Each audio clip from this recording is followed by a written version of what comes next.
السلام عليكم ورحمة الله وبركاته. أهلا بكم. النهاردة إن شاء الله هعمل الأرنبيت المقلي المقرمش. أنا جبت الأرنبيتة ديت من السوق. طبعا السوق فيه الأرنبيت أحجام مختلفة، الكبير والصغير، فكل واحد بيشتري الحجم اللي هو بيناسب عدد الأسرة بتاعته. أنا جبت الأرنبيتة ديت صغيرة على قدي. هبدأ أقطعها وأخلي كل زهرة لوحدها. بعد كده هشوف هسلقها ازاي.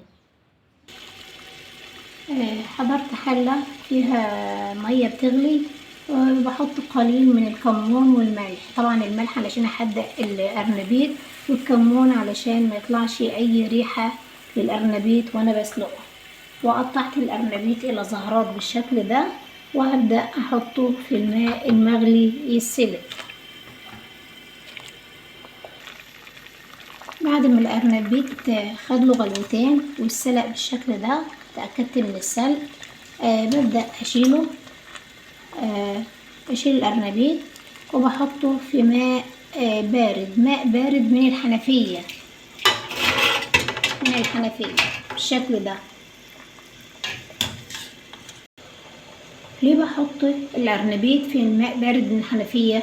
لأن أنا سويته بالمقدار اللي أنا عايزاه.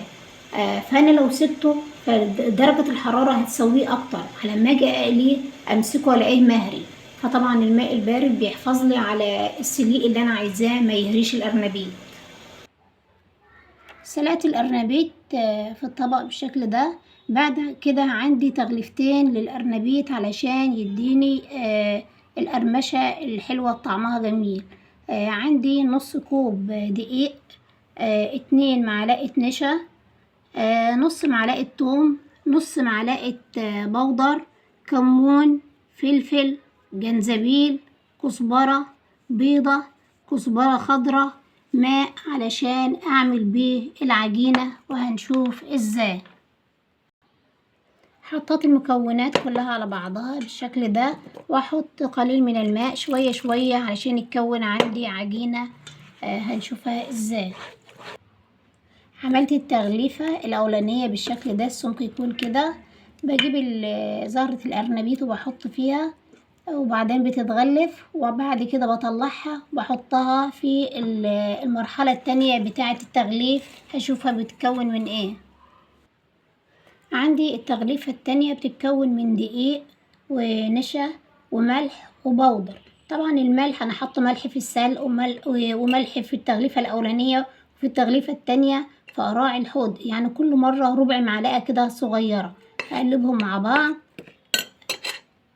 بالشكل ده. بغلف الأرنبيت بالتغليفة الأولانية، وبعدين أعفره في الدقيق والنشا في التغليفة التانية، وبعدين هقليه. هنروح على البوتاجاز علشان نقلي الأرنبيت. حطيت طاسة فيها الزيت، وغلفت الأرنبيت بالتغليفة الأولانية والتغليفة التانية، وهبدأ أحطه يتحمر في قلب الطاسة. أنا عاملة في الطاسة الصغيرة ليه؟ علشان ما تستهلكش مني زيت كتير. يعني على ما اقلي الأرنبيت على مرتين مفيش مشكلة، علشان ما استهلكش الزيت. وده شكل الأرنبيت بعد ما اتقلى. طبعا الأرنبيت مقرمش جدا، صوته مقرمش وجميل. بيتقدم معاه طبعا سلطة خضراء، بطاطس متبلة، بتنجان مخلل، بصل اخضر، جرجير، وهو يتاكل لوحده. وكده اكون انتهيت، والسلام عليكم ورحمة الله وبركاته.